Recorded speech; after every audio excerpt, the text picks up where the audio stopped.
tema da mensagem essa noite vai ser família blindada.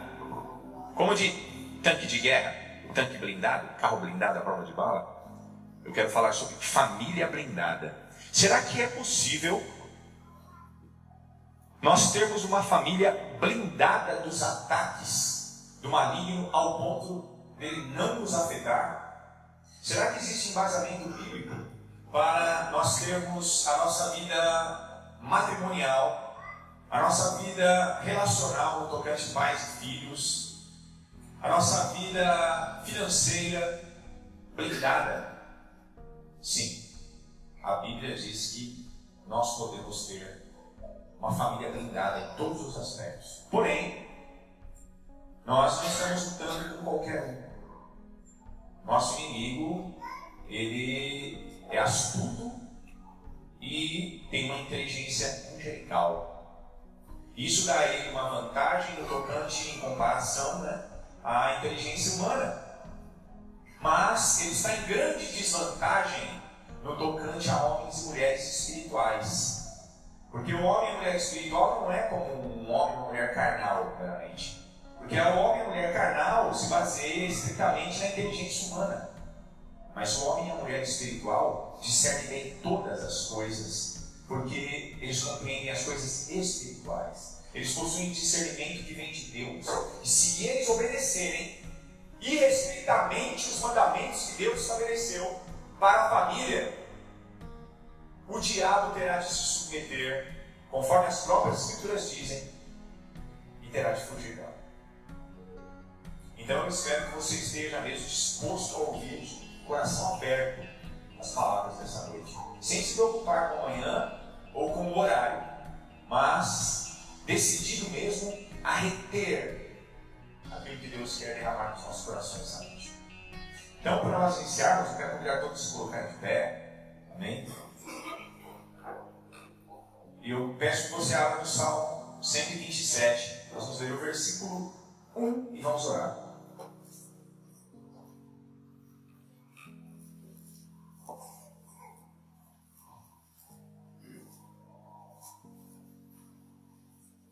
Salmo 127, versículo 1.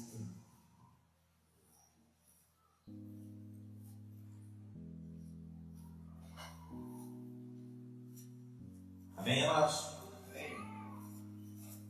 Diz assim: se o Senhor não edificar a casa, em vão trabalham os que a edificam. Se o Senhor não guardar a cidade, em vão vigia a sentinela. Oremos. Querido Pai, Senhor da palavra, Tu que por meio do Teu Espírito Santo inspirou homens neste mundo, a que eles transmitissem por meio da escrita todas as diretrizes que o Senhor tem para o homem vencer. Porque quando eu uso juntamente com os irmãos aqui, Pai, a expressão vencer, eu falo da guerra pela qual nós estamos inseridos. Guerra ferrenha, mas de um inimigo que de forma muito eficaz tem derrubado e destruído famílias ao redor do mundo.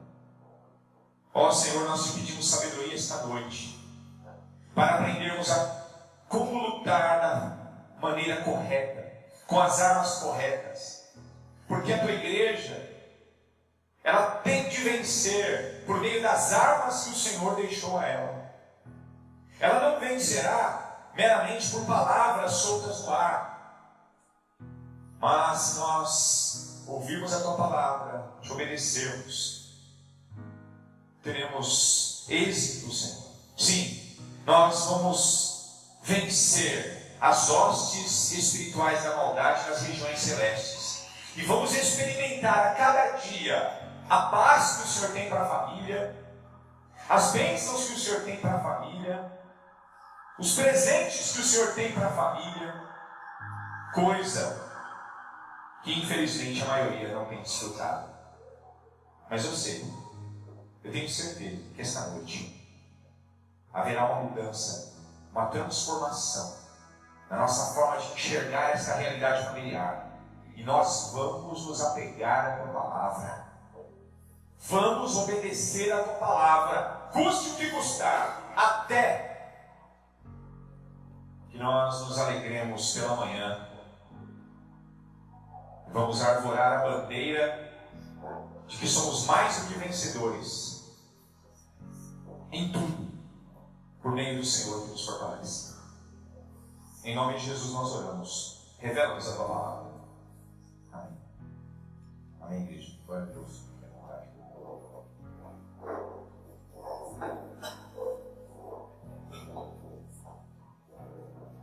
Família blindada. A blindagem constitui uma proteção especial para determinados tipos de balas, artefatos de guerra. Nós vemos que muitos locais aí do Brasil, nós vemos muito comum vermos notícias sobre o Rio de Janeiro, em alguns lugares, que a polícia só pode entrar com carros blindados. Por quê? Porque a blindagem pode livrar a vida deles. Enquanto eles estiverem dentro da blindagem, eles estarão protegidos.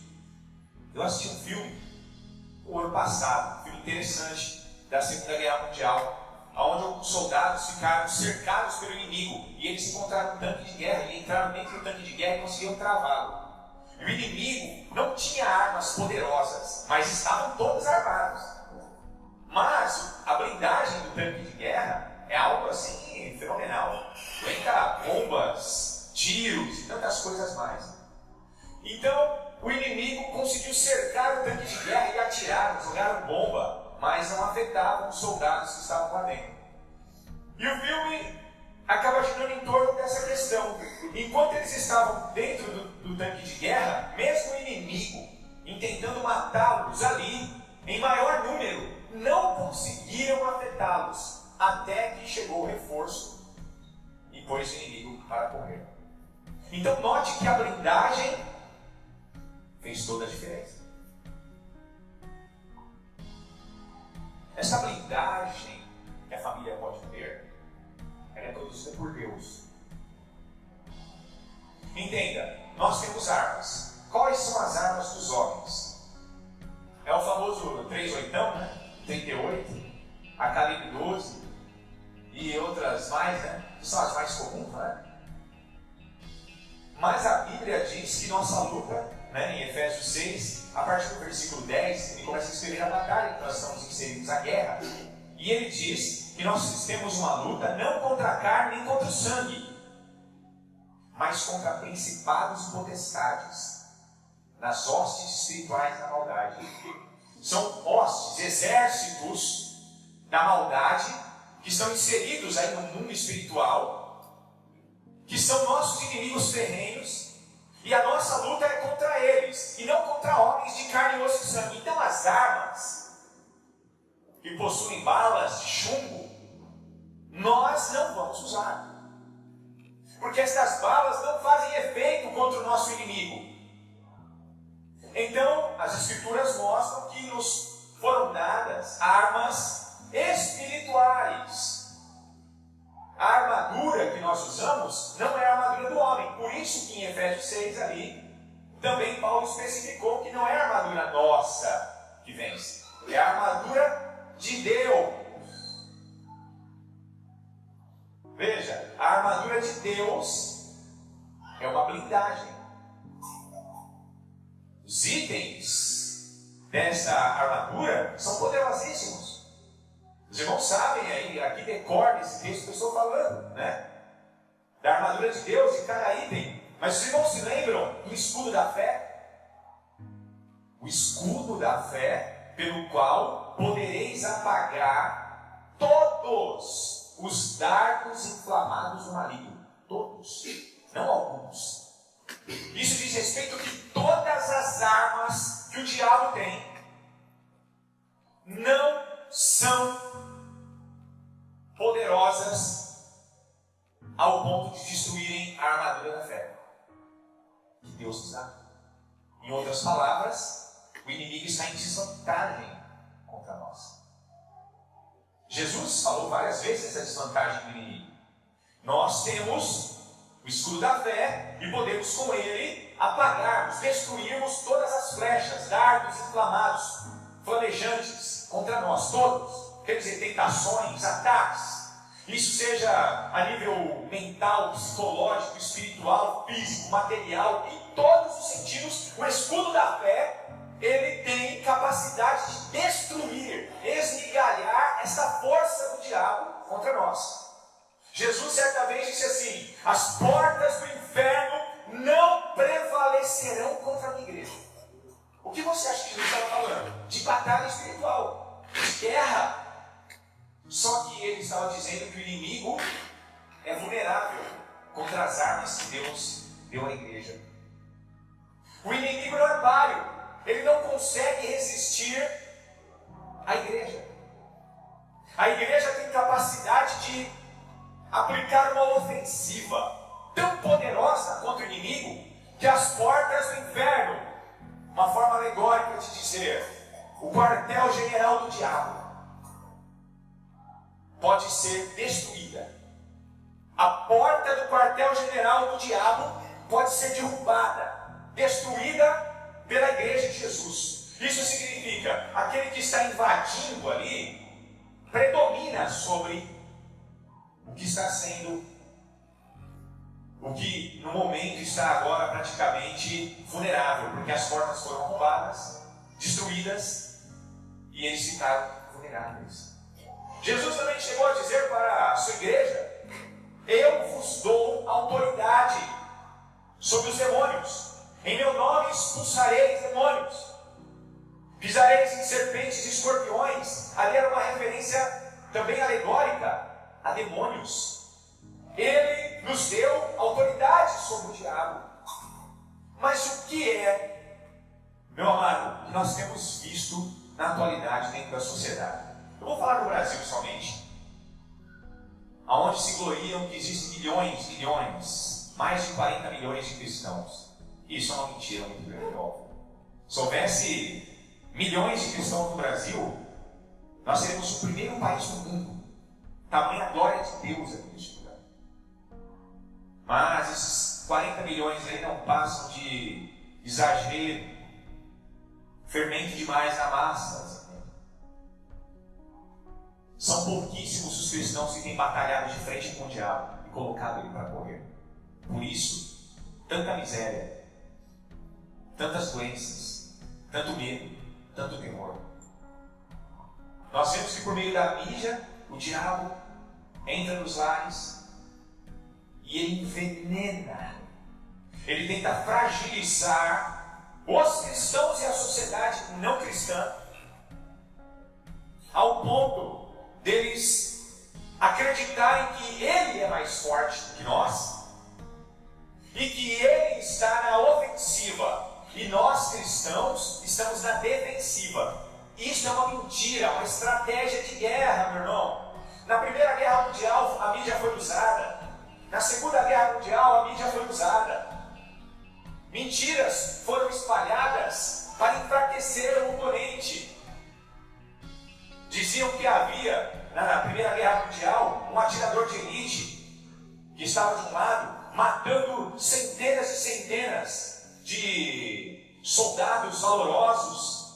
Coisas mentiras. Assim, os soldados tinham medo de entrar em determinadas áreas, porque esse fantasma atirador de elite lá estava, e não tinha ninguém. Isso foi estratégia, foi provado depois que foi estratégia de guerra. Não tinha ninguém atirando ninguém. Lançavam-se nos jornais fotos de pessoas capturadas, mas ninguém sabia de onde era, que eles estavam vencendo aqui e ali. Tudo isso daí é propaganda mentirosa de guerra para gerar terror. Você entende? Por que eu estou dizendo isso? Porque se o medo entrar em nossos corações, o inimigo passa a ter vantagem sobre nós. Como pode alguém mais forte, alguém mais preparado, ter medo? Como pode? Eu lembro na década de 80, o esporte que era, vamos dizer assim, o esporte que chamava mais a atenção, paralelamente ali ao futebol, era o boxe. O pessoal lembra do Mike Tyson, quando ele apareceu, meu irmão. Ninguém queria desafiá-lo. Porque quem não desafiava era pedir para morrer. Ele entrava no ringue, parecia que ele queria matar o oponente. Só faltava o cara sair correndo por cima.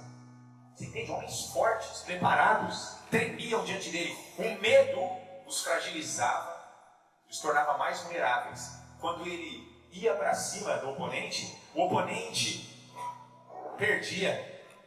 Você entende? Até que um dia apareceu uma pessoa que não tinha medo dele e falou diante das câmeras que não tinha medo dele e que estava se preparando. E esse homem derrubou o famoso Mike Tyson. Depois que o Mike Tyson caiu, acabou. Tanto que até o boxe entrou em declínio. Né? Na época, até o nosso querido Maguila fez sucesso, mas também subiu, o pessoal subiu. Não é verdade? Táticas de guerra. Nós estamos inseridos numa guerra. O grande problema ainda do povo de Deus, questão pela qual o diabo tem conseguido avançar, dominar, derrubar, destruir muitas famílias cristãs, é o desconhecimento da Bíblia. Não se vai para a guerra sem entender de guerra. E o manual de guerra nos foi dado. E neste manual já há um decreto de que nós, Igreja de Jesus, somos mais do que vencedores. Então, como pode o povo de Deus perder? Ele perde sempre pelo mesmo problema, pela falta de conhecimento, a ignorância. O diabo vai tentar de todas as formas roubar nosso tempo para que nós nos tornemos ignorantes nas Escrituras.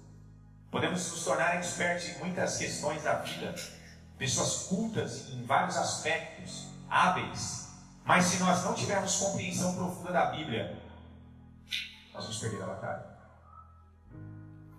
Famílias sendo destruídas, casais sendo destruídos, filhos sendo destruídos, tudo por falta de conhecimento. Aí no Salmo 127 você viu claramente que o texto diz: se o Senhor não edificar a casa, em vão trabalham os que a edificam. Você concorda com esse texto? Não é verdade mesmo? Ele está dizendo que não vale a pena você construir uma casa. Ele está dizendo que a família, quando fala casa aqui, é uma referência à família. O fato que toda a família, o sonho de toda a família é ter a sua casa própria. O texto está dizendo que a família tem que tomar cuidado. Que antes da casa ser levantada, de paredes serem pensadas, deve-se estabelecer o fundamento. Você entende? Se o Senhor não estiver naquele negócio, não vai valer a pena estar naquele teto e se gloriar dizendo é minha, porque foi vã a sua conquista. Ele continua dizendo: se o Senhor não guardar a cidade, em vão vigia a sentinela. Os irmãos concordam com essa afirmação também? Se Deus não estiver nos guardando, só teremos as armas humanas. Como vamos nos defender de um inimigo tão furioso? Eu gosto de usar muito o exemplo do Kennedy, presidente dos Estados Unidos. Ali no seu desfile presidencial, é a glória dos presidentes, quando eles desfilam ali a sua vitória, o seu triunfo presidencial. Só que nós estamos falando do homem mais poderoso naquele contexto da época, mais poderoso da terra, belicamente falando. Tinha centenas de seguranças particulares. A mídia estava a favor.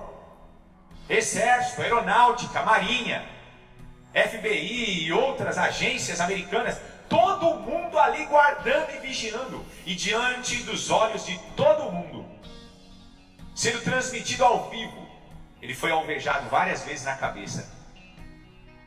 E morreu. Por que eles não o protegeram? Porque se o Senhor não guardar a cidade, em vão vigia a sentinela. Você pode ter milhões de pessoas ao seu redor. Seu carro pode ser blindado, sua casa pode ser blindada, mas a sua vida não será blindada. Mas você pode ter uma casa de pau a pique, de madeira, que até uma pedra de estilingue, lançada por estilingue, atravessa. Você pode não ter nenhum carro, nenhum segurança. Mas se o Senhor for o teu escudo, meu irmão, você está blindado.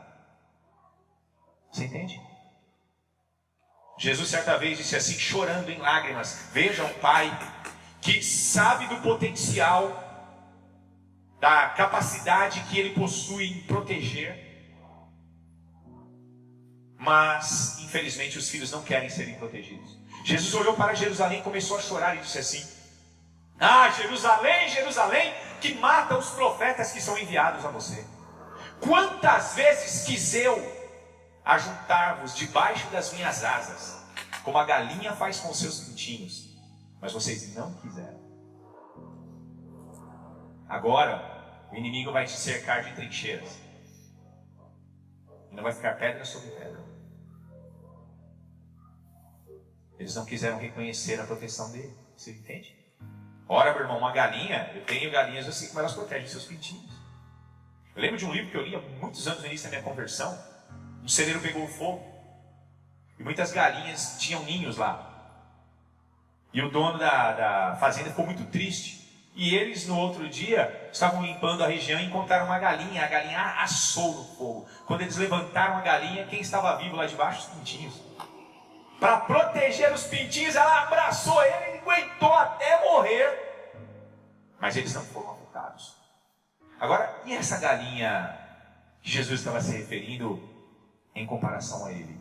Você acha que algum fogo pode destruí-lo? Você não acha que essa blindagem é a blindagem de Deus? Quantas vezes quis eu colocá-los, agregá-los debaixo das minhas asas, como a galinha faz com seus pintinhos, e vocês não quiseram. Se nós estivermos debaixo destas asas, não tem diabo no mundo, não tem bala espiritual no mundo, não tem peste, não tem praga, não tem nada no mundo que possa ultrapassar. Ou isso é uma verdade absoluta, ou então eu não posso crer em mais nenhum ponto da Bíblia, porque você seria obrigado a relativizar toda a interpretação. Se Jesus disse, porque eles não quiseram, então o inimigo os cercaria e os destruiria, é porque o contrário também é absoluto. Se vocês tivessem aceito, Jerusalém, que eu os colocasse debaixo das minhas asas como a galinha, junto aos seus pintinhos, nenhum inimigo conseguiria invadir o seu terreno. Você concorda com essa visão? Se Deus estiver protegendo a sua vida, sua família, os seus filhos, você acredita que alguma coisa pode atingi-los? O Salmo 91 foi escrito para quê, os irmãos acham? Quem aqui sabe decor o versículo 1 do Salmo 91? Quem pode falar aí?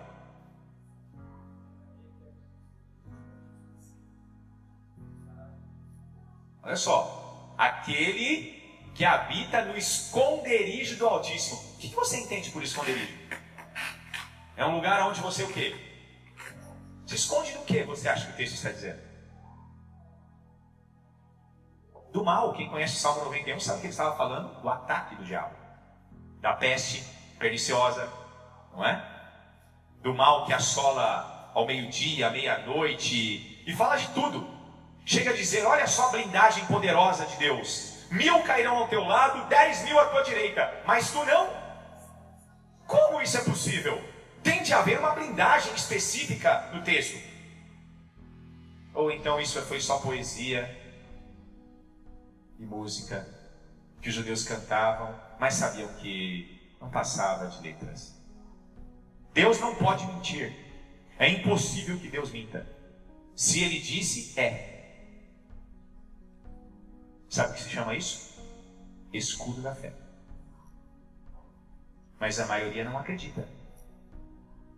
Salmo 91 foi uma poesia muito bonita. Aquele que habita no esconderijo do Altíssimo, a sombra do Onipotente, olha que texto interessante, descansará. Hoje foi um dia muito triste para muitos irmãos aqui que conheceram a Dona Luzia. Uma mulher que eu digo que o mundo ficou mais pobre, porque se todas as mulheres do mundo, todos os homens do mundo fossem igual a ela, o mundo se pareceria com o céu.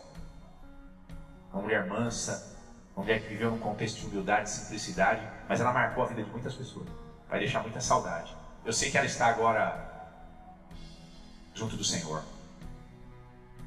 Ela partiu na noite anterior, no dia anterior a este. Hoje nós estávamos lá. Foi uma coisa assim bastante terrível, né? Que nos abala grandemente. Nós vemos estas realidades. Mas diante dos olhos de muitas pessoas, parece que ela foi derrotada. Mas quem a conheceu até o último dia em que ela estava consciente e tudo, via que aquela mulher era uma mulher especial. Havia um brilho nela. Algo que marca, algo que falta, algo que o diabo está roubando das famílias e está destruindo elas por causa disso. Coisas que nós podemos ter. Os amados estão entendendo? Eu e você podemos ser estes que vamos nos abrigar debaixo das asas do Onipotente. Jesus nos usou a mesma expressão, quis colocar-vos debaixo das minhas. Ele estava se referindo ao Salmo 91, versículo 1. Veja como isso é triste, meus amados. O Senhor, Ele deseja guardar as nossas vidas. Mas, talvez por falta de conhecimento, nós estamos perdendo, sendo derrotados. Não acreditando que a fé é um escudo literal que nos protege com a blindagem que ela tem, de todos os ataques, de todos os dardos inflamados do maligno. O texto continua dizendo, nós vamos analisar uma outra passagem, mas só para concluir aqui, olha o versículo 2: inútil vos será levantar de madrugada, repousar tarde, comer o pão de dores, pois assim dá ele aos seus amados o sono. Ele está dizendo, o homem e a mulher, a família, que não está blindada pelo Senhor, vai trabalhar que nem condenados, domingo a domingo, sol a sol, mas tudo será vão, tudo só trará dor de cabeça, problemas, e eles verão as coisas escorregando como a água escorrega de nossas mãos. Não vão entender como podem ser saqueados tão facilmente, como podem ter se tornado tão vulneráveis. Mas nós somos tão capazes, essas famílias pensam, somos pessoas inteligentes, mas a inteligência humana não é uma blindagem, muito pelo contrário, tem sido uma bomba de autodestruição, que até o próprio Deus chegou a dizer que o homem, muitas vezes, por se achar sábio, se torna tolo por causa disso. Ele passa a confiar em si mesmo. Você entende? Maldito o homem que confia no homem. Tem muita gente que distorce esse texto por não conhecer o contexto, quando Jeremias disse isso, e dizem que é o meu próximo, eu não posso confiar em ninguém. Se eu confiar no meu próximo, eu sou maldito. Não, quando o versículo está dizendo, ele está falando de si mesmo. Maldito o homem que confia no homem e faz da sua carne a sua força, o seu braço. Falando, maldito o homem que confia em si mesmo. Mas quando você segue os textos, ele diz logo adiante, mas bendito o homem que confia no Senhor. Bendito, feliz, porque está blindado, é abençoado. Quantos aqui já leram o livro de Jó? No capítulo 1, quando Satanás entra ali diante da presença de outros anjos, onde Deus estava, Deus perguntou para o diabo se o diabo sabia como andava Jó. E o diabo disse o quê? Em resumo, ele disse assim, não tem como fazer nada contra Jó, ele está blindado. Não é? Não tem como ninguém pôr a mão em nada. Não tem como tocar nele, não tem como tocar nos filhos dele, não tem como tocar nos bens materiais dele. O Senhor o cercou de todos os lados. Veja o que aconteceu com Jó quando a blindagem foi tirada. Agora olhe para a sociedade atual. Não é isso? Tudo do pior. Estava falando sobre a Dona Luzia, eu vi um negócio hoje lá que eu saí chocado. Falaram que não estão mais fazendo velórios aqui em São Bernardo do Campo, de noite, por causa do alto índice de assalto. Você vai para um velório, os caras vão lá e te assaltam dentro do velório, então não pode mais. Não há blindagem. Você olha por aí, não há blindagem. Ninguém está protegido dessa forma. Veja, o inimigo tem trabalhado para que não haja nenhum tipo de proteção. Mas será que nós cristãos também devemos estar debaixo disso? Quando eu falo blindagem, eu me refiro àquilo que Deus tem para nós, como promessa. A blindagem protege a nossa salvação. Veja que dentro ali da armadura de Deus tem o capacete da salvação. Protege o homem dele não cair. Tentações, tantas outras coisas mais. Fala do coração, que está sendo protegido por uma outra parte, os lombos, os pés, não é? Tem a espada, veja, nós não estamos na defensiva, nós temos uma arma defensiva que é o escudo, mas nós temos a espada que é a palavra. Veja, quanto mais da palavra, mais poderosos serão nossos ataques contra o inimigo. Tiago disse o quê? Sujeitai-vos, pois, a Deus e resisti ao diabo. E qual é o resultado dessa matemática? O diabo fugirá de vós. Quando o diabo foge de nós, você acha que as coisas continuam do jeito que estão? Não. Veja em Apocalipse, no milênio. O milênio vai ser instaurado como? Quando o diabo for preso. Quando ele estiver neutralizado. Quando ele estiver bloqueado e não puder estar agindo. Você vê Isaías profetizando, falando sobre o milênio, dizendo que o mundo vai ser tão maravilhoso no milênio, vai dar gosto de ver. Os animais se tornarão pacíficos, tudo vai se tornar pacífico. A convivência entre os homens, o homem vai plantar pouco e vai ter muito. O que plantar muito não vai ter sobrando. E não vai precisar repartir, porque todo mundo tem. Todos os seus vizinhos prosperarão nesse sentido. Deus os abençoará, Deus estará com eles. Por quê? Porque o diabo foi preso. Agora eu te pergunto, e se o diabo fugir de mim, da minha família e da sua? Isso significa o que também? Que nós seremos abençoados. Porque se o diabo não estiver agindo, aí, meu amado, nós só vamos cair se quisermos mesmo, porque não haverá tentador. Ele não terá jamais aquela mesma expressão de uma pessoa desarmada, despreparada, vocês estão entendendo? E então o que vai acontecer? Nós avançaremos, as portas do inferno não vão prevalecer, nós só vamos avançar. E aonde o diabo achava que era território dele, nós vamos estar destruindo e derrubando. Isso pode ser compreendido como familiares que vão tomar uma decisão por Cristo. Por quê? Porque se cumprirá em nós. O Espírito do Senhor vai estar em nós, agindo, fluindo em nós. E nós vamos pôr em liberdade os cativos. Não é? Dar vista aos cegos.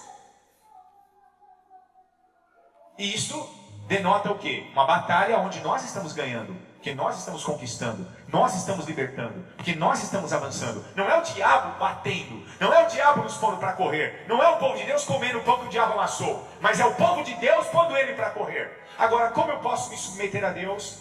Conforme essa diretriz de Tiago. Se eu não sei o que ele me ensina. Sujeitar-se a Deus não é você ficar de joelhos. Sujeitar-se a Deus é você conhecer a vontade de Deus e obedecê-la. É fazer a vontade dele.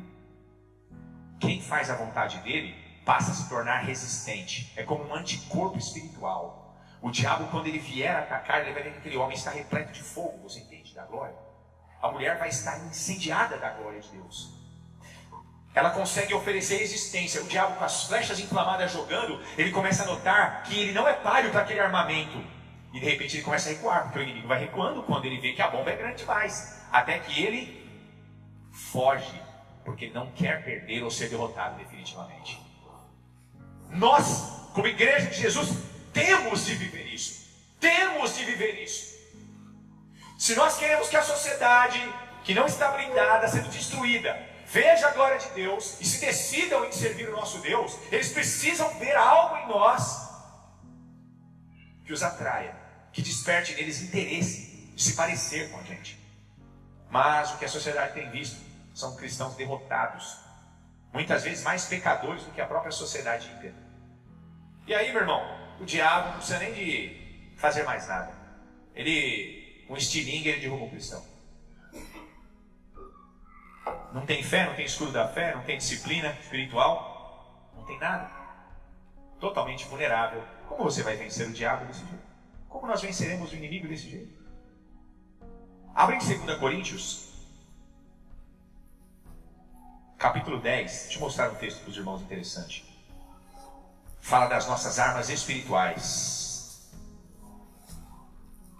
2 Coríntios, capítulo 10, verso 3 em diante.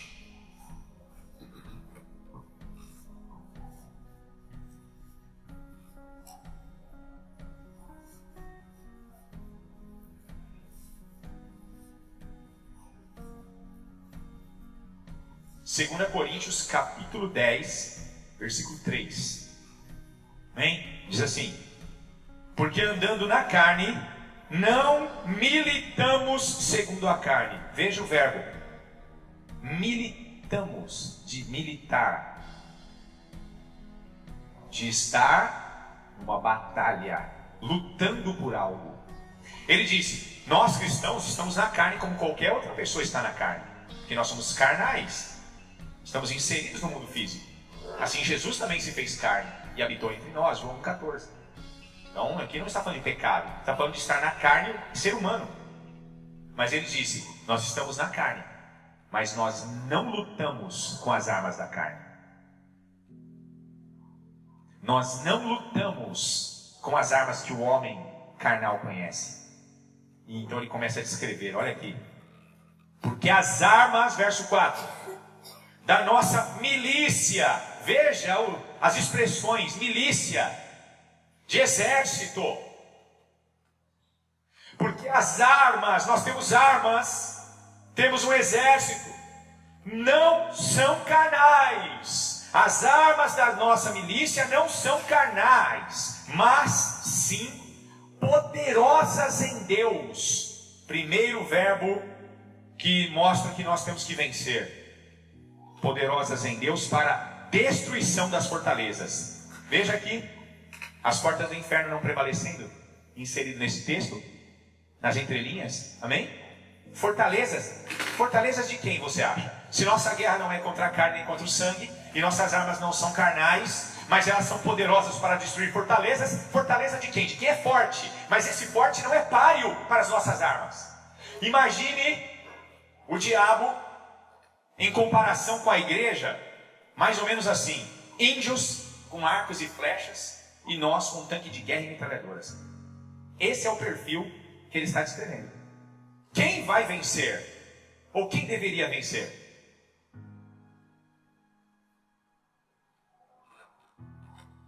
Eu assisti um filme também uma vez, que o pessoal estava num fogo cruzado, e ele pegou uma arma automática. Na hora que ele estava diante do inimigo, que ele apertou o gatilho, ela estava travada, e ele não sabia aonde destravava. Por não saber manusear, ele tomou um tiro. Nós temos as armas, nós somos cristãos. E por que o inimigo consegue neutralizar estas armas? Talvez não seja porque ele quer que nós nos tornemos ignorantes no tocante a esta compreensão.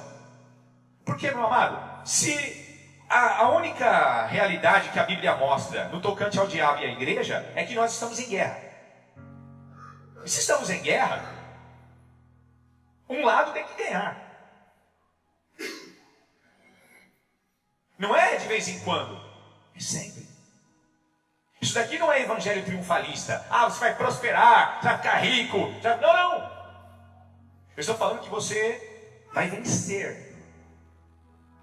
Vencer é se tornar humilde. Você concorda? Porque o mundo hoje tenta nos engolir e nos tornar pessoas extremamente egoístas, arrogantes. independentes, uma pessoa só consegue realmente ser vencedora se ela for humilde. Isso é uma conquista. Isso é algo que pode ser trabalhado em nós. Agora, em todas as demais áreas, como eu já falei aqui, a área sentimental, se estiver blindada, vai fluir. O casamento vai fluir. Vai ser uma bênção. Os prazeres do casamento serão resgatados. Estarão a toda prova. O amor vai crescer. O respeito vai crescer. Os valores que o diabo tenta roubar serão restaurados. E não serão mais maculados. Porque há um escudo, há uma proteção ao redor desta família que vai torná-la blindada aos ataques do inimigo.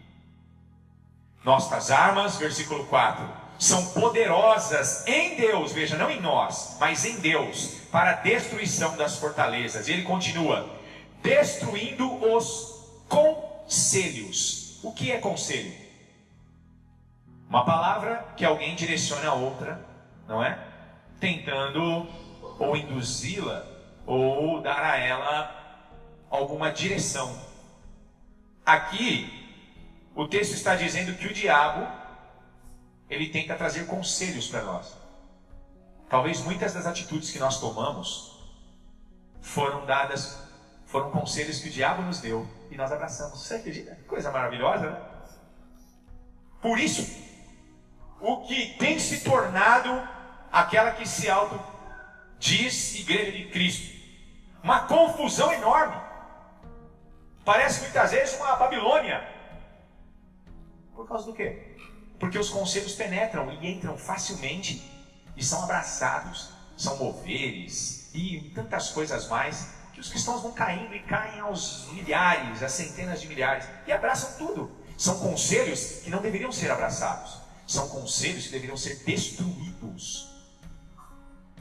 Veja, há em nós, da parte de Deus, armas. Elas estão em posse. Nós devemos empunhá-las ao ponto de destruir um conselho. Esse conselho aqui, independente de qual seja, é uma flecha, é um dardo inflamado, que deveria ser destruído. Mas o escudo da fé tinha que estar ali. Destruindo os conselhos e toda altivez que se levanta contra o conhecimento de Deus. Altivez fala de um sentimento de engrandecimento próprio, como se fosse uma arrogância. Aqui está dizendo que não só conselhos que o diabo usa contra a igreja, ele tenta de alguma forma usar da sua altivez, ele tenta amplificar por meio da metodologia satânica o poderio pobérico dele para gerar em nós medo, terror. Você entende? É aquela história que eu quase sempre uso nas minhas mensagens como exemplo, que eu acho que até uma criança entende. Você apaga a luz, acende uma vela e põe a sua mão na frente da vela, sua mão fica do tamanho da parede, não é? É a altivez, é o diabo tentando se mostrar gigante perto de nós. É o diabo tentando colocar dentro da igreja, do tipo assim, olha, não tem como recuperar um drogado, não tem. Não tem como mudar o tráfico de droga, não tem como ser revertido mais. Sabe? Está tudo dominado. Você já ouviu essa frase? Quem você acha que criou essa frase? Essa é uma frase altiva. Por quê? Porque diz, nem Deus pode reverter isso. De onde veio esse pensamento filosófico? E como ele pode ter sido impregnado de tal forma na sociedade? Quem você acha que o semeou ali? O diabo. Porque não havia blindagem. A altivez foi implantada como filosofia. Se tornou uma frase de efeito. Está entendendo? O diabo é um grande formador de opinião, se não o maior deles na atualidade. E ele usa tudo, os meios, todas as mídias, envenena as pessoas. E a sociedade perde, fica enfraquecida. E como eu já disse também várias vezes, parece que tem um ladrão em cada esquina. E isso é uma mentira. É uma mentira. Muitas pessoas não dormem mais, não vivem mais. Elas têm medo. O diabo chega, o que ele fala assim, ó, sua família já era, seus filhos já eram. O homem acredita e o diabo vê que ele está vulnerável. Está com eco aqui no microfone. Som. Aí parou. Tá bom, não. Você está entendendo? É o pai, é a mãe, é o marido e a esposa com medo da situação em que se encontra sua casa. Eu até entendo que se estavam mesmo abertos, sem nenhuma proteção, muitas coisas podem ter acontecido. E isso causa medo. Mas Deus está falando pela palavra dele esta noite que não é para ser assim. E esse medo tem que ser retirado, tem que ser destruído, porque há armas disponíveis para nós que são poderosas nele para acabarmos com essa festa que o diabo tem feito no meio da igreja, até o ponto dele fugir. E quando ele fugir, o marido não vai ter mais medo, a esposa não vai ter mais medo de crise política. Você entende? Ele vai entender que ele é sustentado pelo Senhor, que a sua suficiência vem de Deus, e Deus passa a ser o pastor mesmo dessa pessoa, e ele gosta disso. Em Hebreus 11:6, que é a chave ali, interpretativa do capítulo 11, diz o quê? É impossível alguém agradar a Deus sem fé. Mas por quê? Porque Deus exige que a pessoa que se achegue, que fale o nome dele, creia que ele existe. Mas não é só crer que ele existe que compete a nossa fé, mas crer que ele também é o quê? Galardoador dos que o buscam. O que você acha que é galardão? É algo que ele tem para nos dar. É algo que ele quer nos dar. Mas quem não tem a fé, não ganha, não recebe, só murmura e só perde.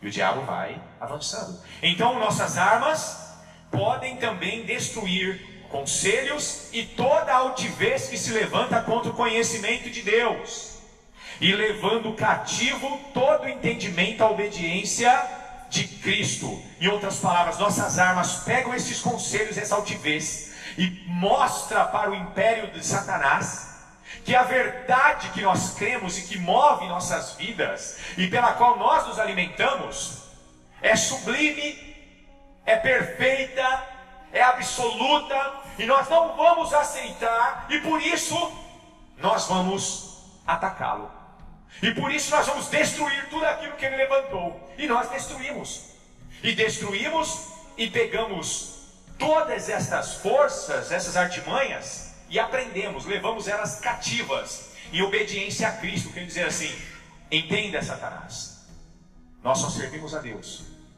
só adoramos a Ele. Jesus fez isso no deserto. Ele venceu Satanás como? Uma palavra. O diabo veio para atacar, pensando que tinha um homem frágil diante dele, e Jesus usou a espada do Espírito. Ele usou a palavra de Deus. E o diabo perdeu. Não perdeu. O diabo tentou oferecer, olha só a estratégia, as armas de Satanás: altivez, reinos e glórias.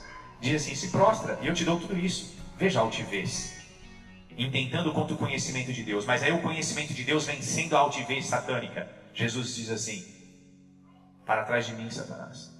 Adorarás somente o Senhor teu Deus, e a Ele servirás. E o diabo perdeu.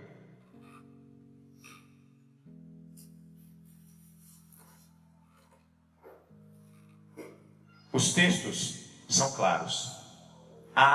Existem armas que talvez estejam enferrujadas no armário de muitos cristãos, mas que Deus está convocando a igreja. Nesses últimos tempos, mais do que nunca, nós precisaremos estarmos armados, porque a imoralidade, as questões que a sociedade tem vivido, da filosofia libertina e tantas coisas que têm sido aplicadas por meio de sistema, escolas e tudo mais, se nós não estivermos preparados como pais, mães e filhos, nós podemos ser tragados, destruídos lá na frente. Mas se nós estivermos blindados, nada poderá nos deter, porque nós vamos estar debaixo das asas daquele que disse: quantas vezes eu quis colocar, vocês não vão querer também? Não vão querer ficar debaixo das minhas asas? Jesus nos pergunta. Vão querer que o inimigo cerque vocês e os destrua? Ou vocês vão correr para debaixo das minhas asas? Será que não é este o local que nós precisamos estar? Eu vou usar um texto do Antigo Testamento para mostrar para os irmãos que Deus, se nós tivermos Deus, nós não precisamos de seguranças. De que se nós estivermos com Deus, Ele lutará por nós. Por isso nós venceremos qualquer inimigo, por maior que ele seja. Vamos examinar o Antigo Testamento, 2 Crônicas. Vamos lá. Capítulo 20.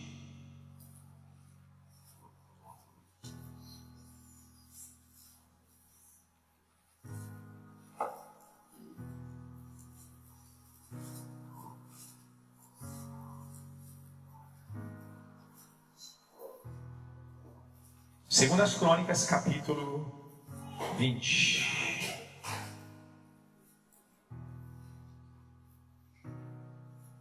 Judá, esse período Israel havia sido dividido em duas partes, norte e sul.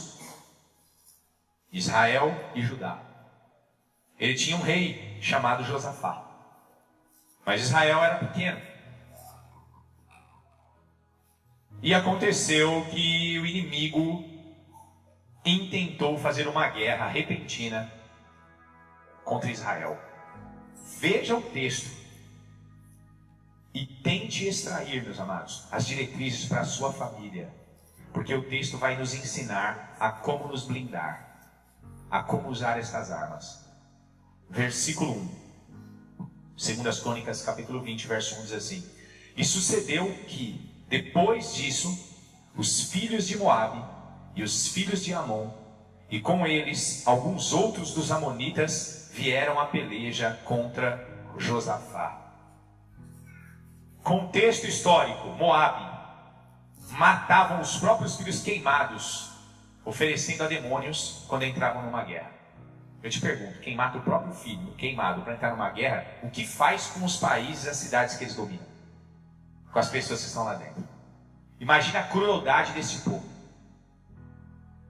O inimigo usou a publicidade da época, dizendo: os filhos de Moabe, o exército deles poderoso, se uniu a outros piores do que eles, e estão vindo contra você, Israel.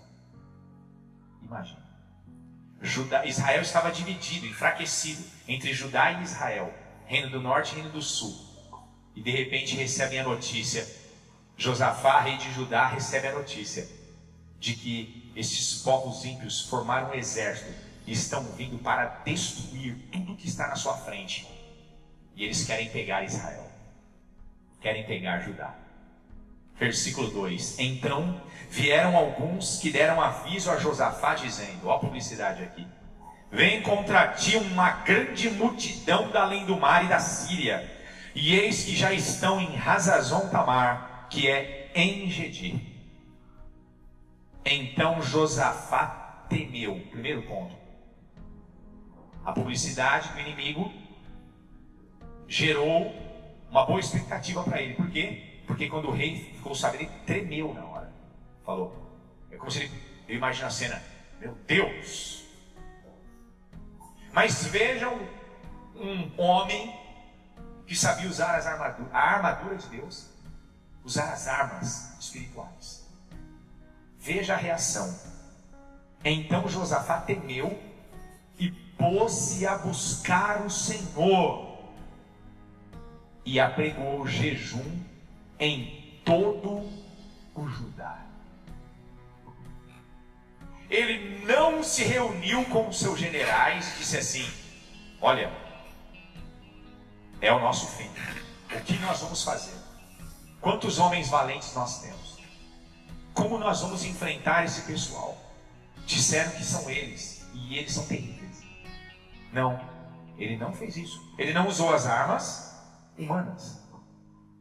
Ele usou as armas do Espírito. Ele fez o quê? O texto diz que a primeira coisa que ele fez, ele buscou ao Senhor e apregoou um jejum em todo o Judá. Primeira coisa que nós precisamos fazer, se quisermos estar blindados, temos que, a partir de agora, começarmos a buscar ao Senhor em jejum. Muitas pessoas têm uma visão totalmente errada do jejum. Eu já vi pessoas dizerem que o jejum é uma forma de você se tornar poderoso, de alcançar bênçãos. Isso, meu amado, é de uma ignorância bíblica sem medidas. Porque a Bíblia diz, me entenda, que o jejum não é para recebermos algo de Deus, é para darmos. O jejum é uma oferta a Deus, não é uma troca. Você entende? Os irmãos aqui que já são mais antigos na igreja, lembra quando eu fiz a primeira vez um jejum de 40 dias, tomando água? Muitos ficaram com medo e falaram, pô, vai morrer, né? Perdi 18 quilos. Eu era mais magro na época, perdi 18 quilos, fiquei. Aí quando terminou o 40º dia, eu lembro que o irmão chegou para mim e falou assim, e aí pastor, o que aconteceu? O que você recebeu? O que você ganhou? Eu falei, não ganhei nada. Eu não fiz o jejum para ganhar. Eu fiz para dar. Entenda, meu irmão, o grande mal ainda é que nós nos achamos capazes contra o diabo. O nosso eu ainda está de pé nessa questão de batalha espiritual. Tem gente que acha que guerra espiritual é isso daqui. Vamos fazer uma vigília essa noite. Ah, eu te amarro Satanás, eu te amarro demônio, não sei do que. E aí começa a falar os nomes do candomblé, do terreiro, denomina tudo. Ah, agora nós expulsamos todos os demônios, preto velho, tranca-rua, Exu caveira, não é? Menininho. Eles distorcem a Bíblia na ignorância e dizem, eu te amarro aqui e ali. Meu irmão, o diabo não é um cavalo que você amarra ele num toco. Você chega, eu te amarro, o diabo vai falar, não entendi. Me amarra no quê? Tá pensando que é tipo a Mulher Maravilha? Que tem aquele lacinho, né? Esfogueado lá e prende a pessoa? Que nem nos desenhos? Quando Jesus usou a expressão ter que amarrar o valente, ele foi bem claro. Ele estava usando uma alegoria em que um homem, para dominar e saquear um valente, tinha que amarrá-lo. Então ele usou uma questão física compreensível. Ele não estava dizendo que nós vamos ficar amarrando o diabo aqui ou ali. Ninguém amarra o diabo em lugar nenhum. E nem é bom ficar amarrando o diabo perto de você. Você entende? Ele tem que fugir de nós. Então não é amarrado, ele não vai fugir. Você entende a ignorância? Nós estamos usando armas erradas, estratégias erradas, estamos perdendo feio. O diabo dá risada. Pessoal, e eu passo a noite inteira, todo mundo, e que cai agora o principado e a potestade de São Paulo, e o principado e ficam roucos, esperneiam, plantam bananeira e gritam, e vai acabar o carnaval. Estão falando e profetizando isso há 20 anos. Não adianta. Não adianta ficar amarrando, expulsando e derrubando o principado. Você sabe quando é que o diabo perde? Quando um principado perde? Quando os demônios, independente dos nomes que eles se autodenominam por aí, perdem. Quando um cristão se santifica. Quando ele prega o evangelho, ungido no poder do Espírito Santo. E alguém chega e diz assim, meu amigo, eu quero esse Deus. Aquele escravo de Satanás passa a ser liberto. Sabe o que significa isso? Baixa do lado de lá. Eu postei uma foto no Facebook, né? Do batismo que teve essa semana, que se passou na igreja da Bahia. 10 irmãos. Você sabe o que é isso? Isso é guerra espiritual. Não teve gritos, ninguém derrubou principados, ninguém amarrou Satanás em lugar nenhum. E ele perdeu 10 almas. Você sabe o que é isso? Eu estou começando a crer que o foco que o cristão deveria ter, ele tem perdido. Sabe qual é o foco do cristão? É alegrar a Deus. Não é? Nós falamos muito em agradar a Deus, e às vezes isso perde um pouco o sentido, o significado. Agradar a Deus parece muito relativo. Mas por que nós não nos propomos definitivamente em alegrar a Deus todos os dias. Aí talvez alguém pergunte, mas como eu alegro a Deus? Guardando os mandamentos? Não, esquece mandamentos. Esquece mandamentos. Ganhe uma alma. E a Bíblia diz, haverá festa nos céus. Alegra a Deus.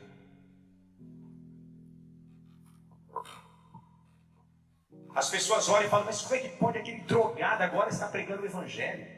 Uma irmã que disse hoje aqui, quem sabe no próximo, não agora no dia 1º, no culto dos homens, no próximo podemos chamar esse rapaz que era assaltante de banco e hoje assalta o inferno, trazendo almas para Cristo.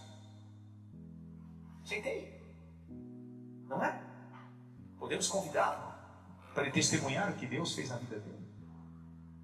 Agradar a Deus, irmão, é fazermos com que Ele seja honrado por tudo aquilo que Ele tem nos dado. Primeiramente, a sua misericórdia, a sua graça, o seu amor. Honrá-lo por isso, por meio de um espírito de gratidão. Mas também, não é só para que eu me sinta dignificado por causa dessa graça maravilhosa. Mas o Senhor quer também que eu honre usando as armas que Ele me deu para conquistar outros para Cristo. Isto é alegrar a Deus. Se isso for nosso motivo, meu amado, os céus vão estar felizes conosco. E a baixa no inferno vai ser grande. Porque o diabo não tem medo de milhões de pessoas gritando, cai potestade, cai principado, eu te amarro aqui e ali. Mas quando ele vê pessoas se municiando de armas espirituais, indo para o campo para resgatar os reféns de Satanás, aí ele treme. Porque ele sabe que este povo não é brincadeira. Ele sabe que este povo está determinado e impulsionado por um poder que não é deste mundo, que é o poder dos céus, que é o poder do Espírito Santo. E este poder só vai se manifestar em nós se nós formos para a batalha. Senão não tem sentido. Para que você vai morar num local pacífico, não vai falar de Jesus para ninguém e Deus vai dar uma metralhadora espiritual para você? Para quê? Para nada. Você entende? Não tem sentido. Não tem sentido Deus nos capacitar com autoridade sobre os demônios, com autoridade sobre as enfermidades, com autoridade sobre essas questões, se nós não estamos nos importando em ganhar almas, em orar pelos enfermos, em visitá-los quando estão no hospital, em qualquer local. Deus não tem o porquê liberar nada, porque não tem sentido, e Deus é inteligente, não é que nem nós. Você entende? É uma questão de lógica. Mas quando ele vê uma pessoa, eu quero, por meio desta pessoa ele faz, e as coisas acontecem. Você entende? Então guerra espiritual não é passar noites, dias berrando, gritando e ficando rouco, expulsando demônios de tudo quanto é tipo, como se estivesse dando socos no ar. Não. A nossa guerra é palpável, ela é real. São pessoas que estão presas e que nós precisamos resgatá-las para Cristo. E nesse intervalo estarmos sempre preparados, blindados nessas questões. Eu quero dar um exemplo para mostrar para os irmãos que o jejum é necessário nesta batalha.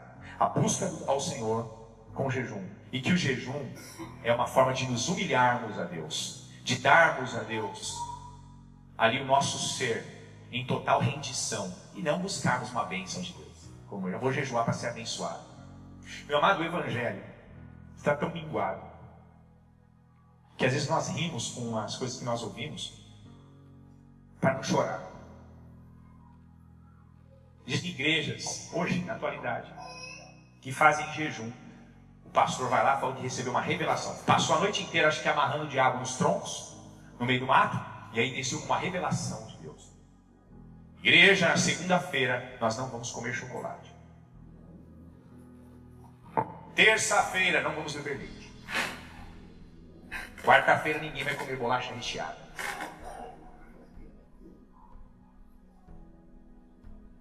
Quinta-feira todo mundo vai andar de branco. Sexta-feira ninguém vai sair com o seu carro, vai andar a pé.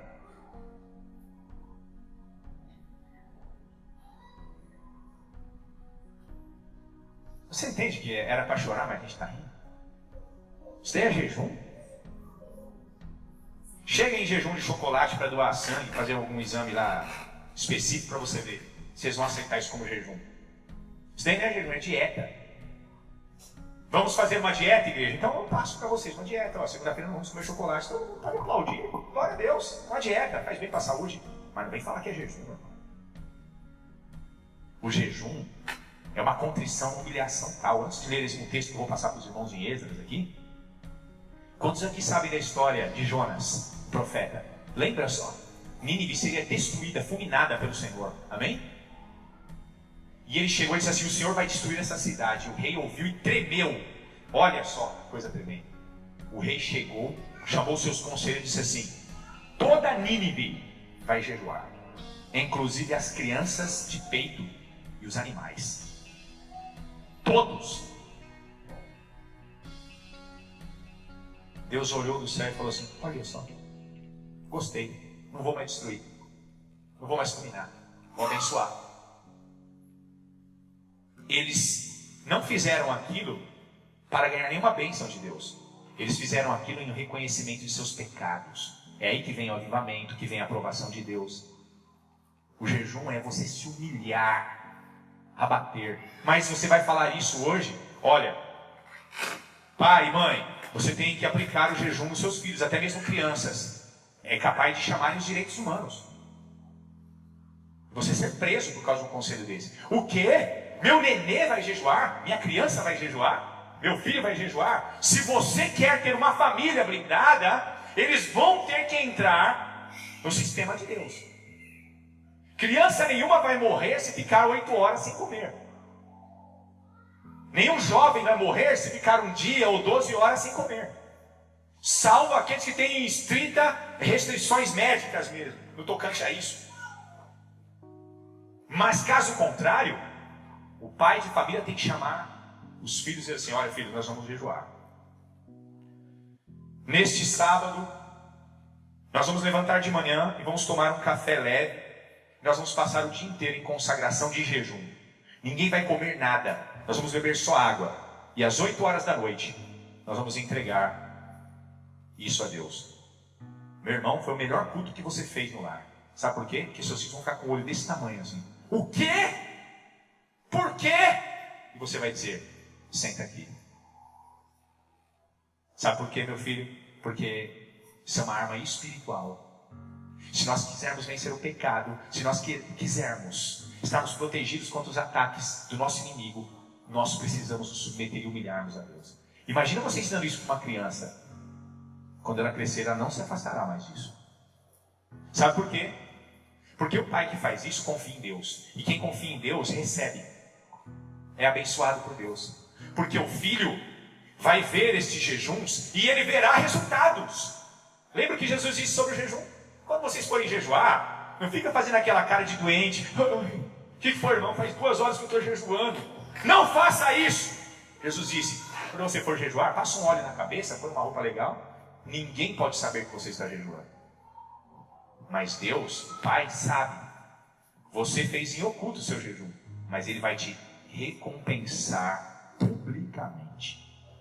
Essa recompensa publicamente está atrelada a Hebreus 11:6, que Ele é galardoador daqueles que o buscam, daqueles que creem nele.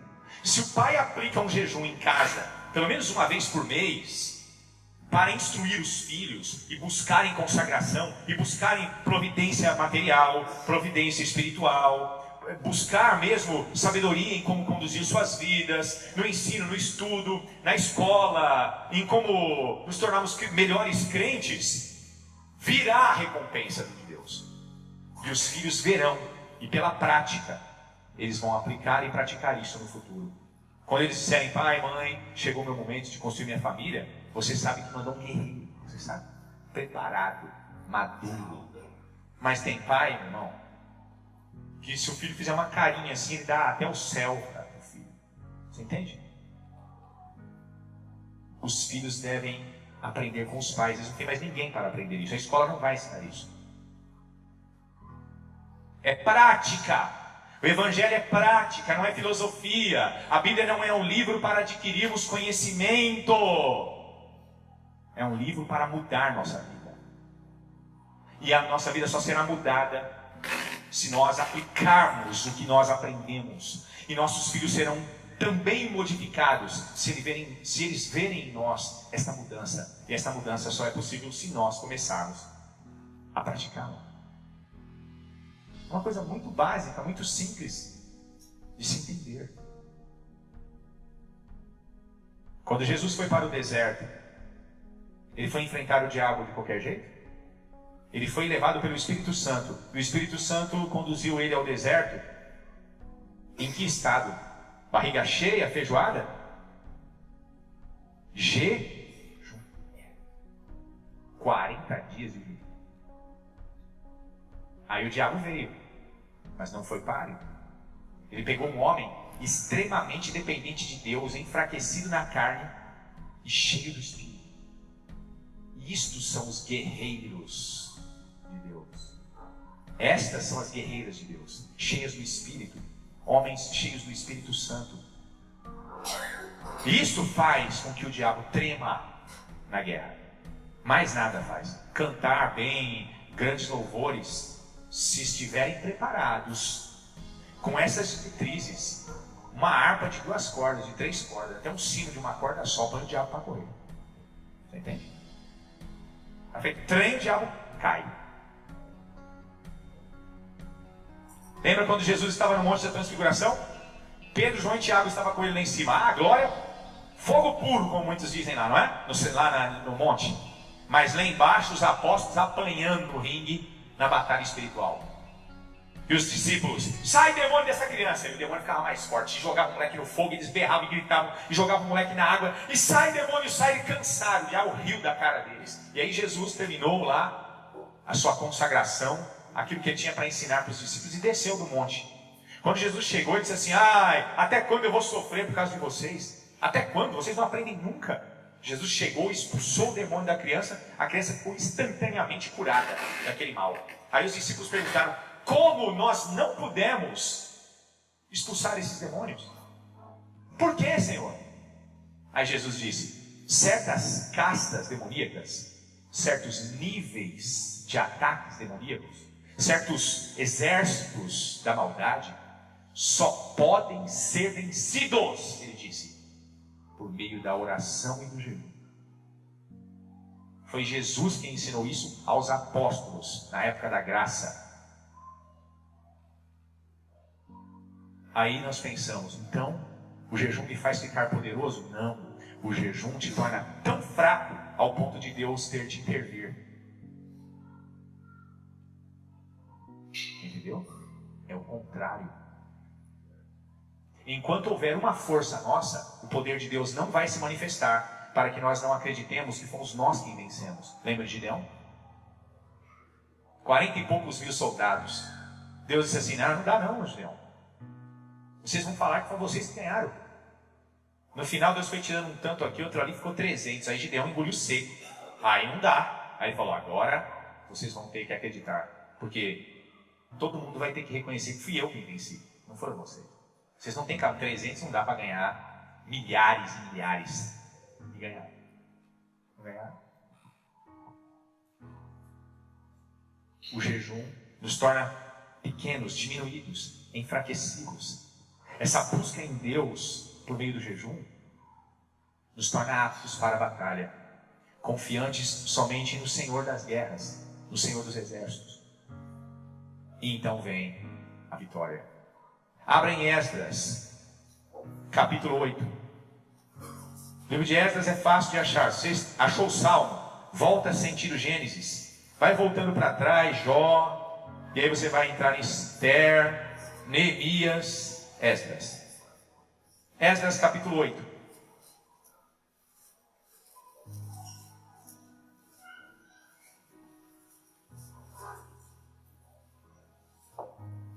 Esdras capítulo 8. Não, capítulo 10. Não, perdão, capítulo 8, versículo 21 e 22.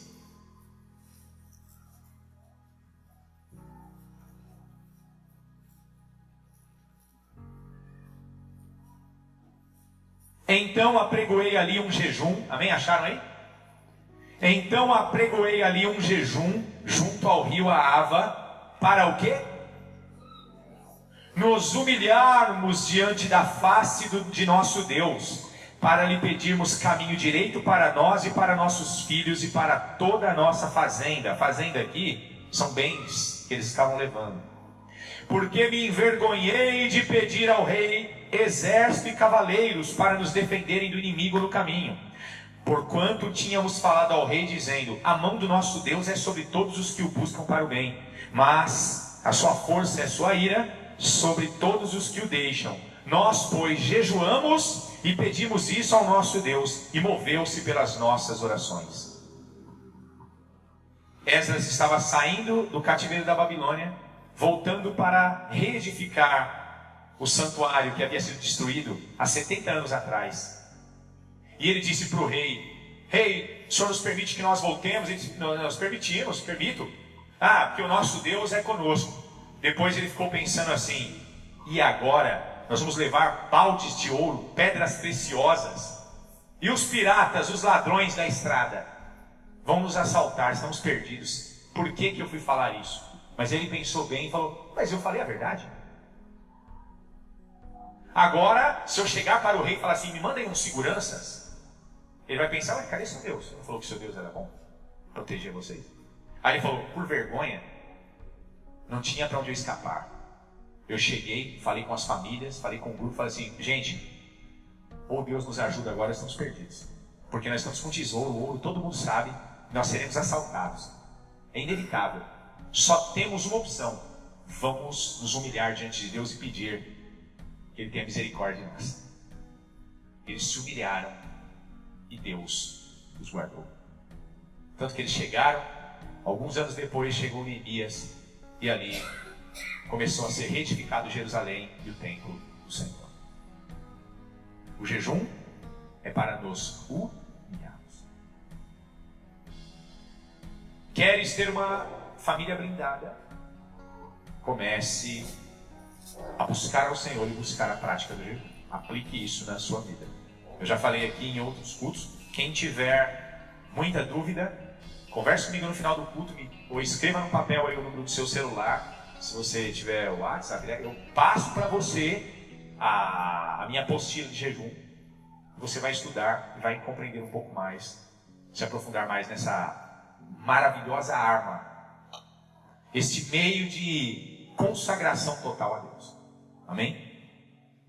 Voltemos lá irmos para a conclusão da mensagem em 2 Crônicas capítulo 20. Vamos lá.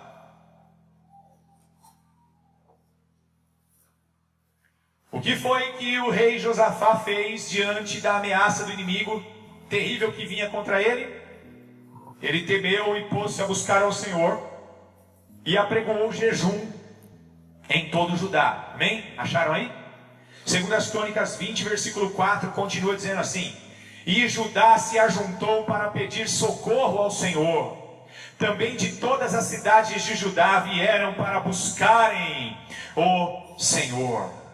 E pôs-se Josafá em pé na congregação de Judá e de Jerusalém, na casa do Senhor, diante do pátio novo. Então, primeiro ponto, que fique fixo aqui, porque nós vamos para o segundo ponto. Precisamos buscar ao Senhor em jejum com toda a nossa casa. Você quer ver mudança real na vida dos seus filhos, no seu casamento, na sua própria vida de consagração pessoal com Deus? Você precisa buscar a Deus, se humilhar debaixo da potente mão de Deus em jejum. Não há outro meio. Porque se você está vendo ser desfacelada a sua vida matrimonial, ou a sua vida pessoal com Deus, ou os seus filhos, é porque o diabo tem parte nisso. Ele está se infiltrando para destruir a sua família. E não é plano de Deus para a família a destruição. É plano de Deus uma família blindada, abençoada pelo Senhor. Não aceite, meu irmão. Não aceite. Não tenha medo. Busque ao Senhor. Ele vai te ouvir. Porque foi Ele quem nos ensinou. Esse é o primeiro passo. Segundo passo: como na hora da busca em jejum, falarmos as palavras certas, para não falarmos besteira. Veja que eles começaram aqui em pé, na congregação, pedindo socorro. toda a família, pai, mãe, filhos, devem chorar e buscar contrição e pedir: nos socorre. Nós reconhecemos que não somos capazes. Nos ajuda, nos perdoa os nossos pecados. E vai buscando. Veja as palavras no versículo 6. E disse: ah, Senhor Deus de nossos pais, porventura não és tu Deus nos céus? Pois tu és dominador sobre todos os reinos das gentes, e na tua mão há força e poder, e não há quem te possa resistir. Porventura, ó Deus nosso, não lançaste tu fora os moradores desta terra, de diante do teu povo de Israel, e não adeste a semente de Abraão teu amigo, para sempre? E habitaram nela, e edificaram nela um santuário ao teu nome, dizendo: se algum mal nos sobrevier, espada, juízo, peste ou fome, nós nos apresentaremos diante desta casa e diante de ti, pois teu nome está nesta casa, e clamaremos a ti na nossa angústia, e tu nos ouvirás e livrarás. Ele apelou para o nervo da questão da oração. Sabe qual é o nervo? O segredo da oração eficaz, que Deus responde sempre com sim, é apelarmos diante do trono de Deus, usando a palavra dele. Você não precisa saber formular palavras e querer pensar bonito. Isso não tem nada a ver com oração agradável. Oração agradável é a oração da fé. É a oração onde nós chegamos diante de Deus e dizemos assim: o Senhor fez isso no passado. O Senhor disse que quem confiasse em ti, o Senhor faria isso. E o Senhor fez em todos os que confiaram. E nós estamos aqui agora. O Senhor é o Deus dos céus. A tua palavra diz que nenhum reino, nada pode detê-lo. Que não há ninguém como o Senhor nem no céu nem na terra. Que o Senhor envia anjos. Que o Senhor opera maravilhas. Que o Senhor cura enfermidades. Que o Senhor destrói as fortalezas do inimigo.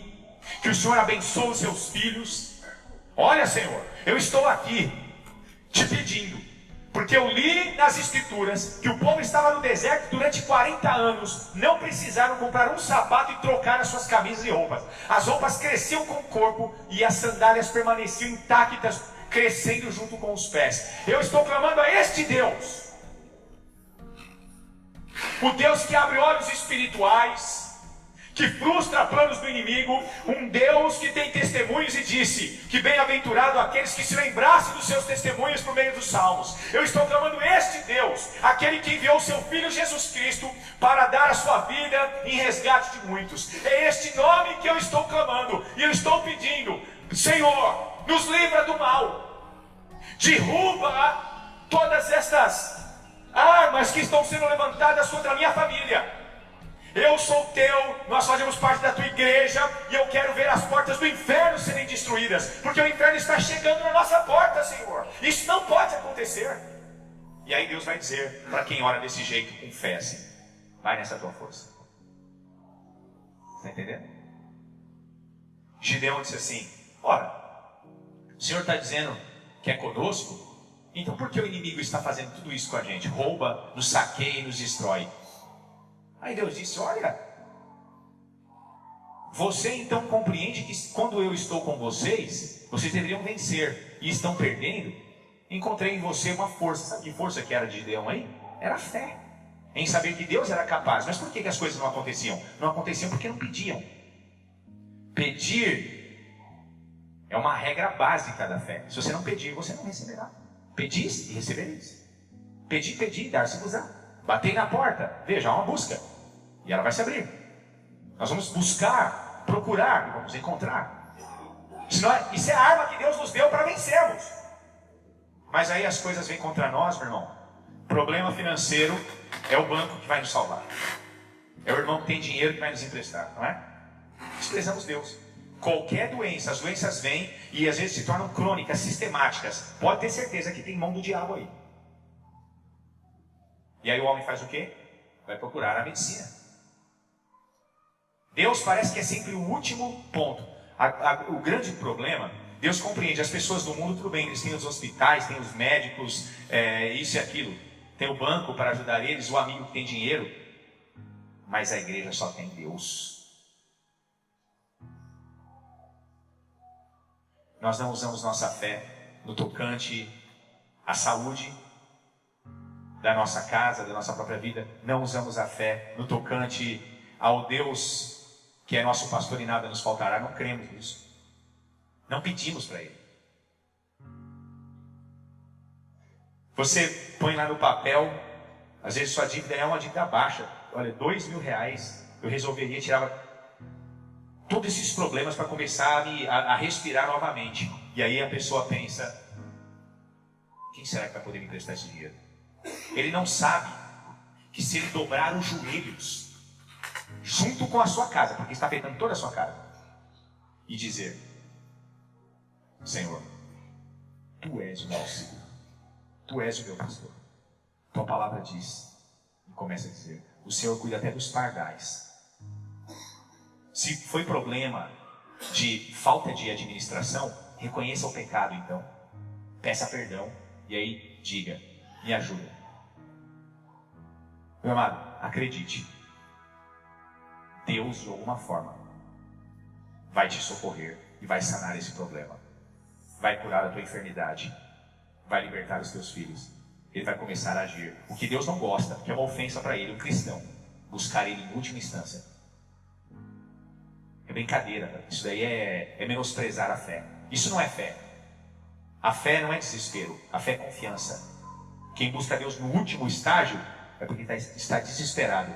E Deus sabe que se Deus não fizer o que Ele quer, se rebelará contra Ele. Deus sabe que se Deus não der o que Ele está pedindo, aquela pessoa se tornar rebelde. E por isso, na maioria das vezes, Deus não dá. Mas quem busca em primeira instância a Deus, honra a Deus. Você entende?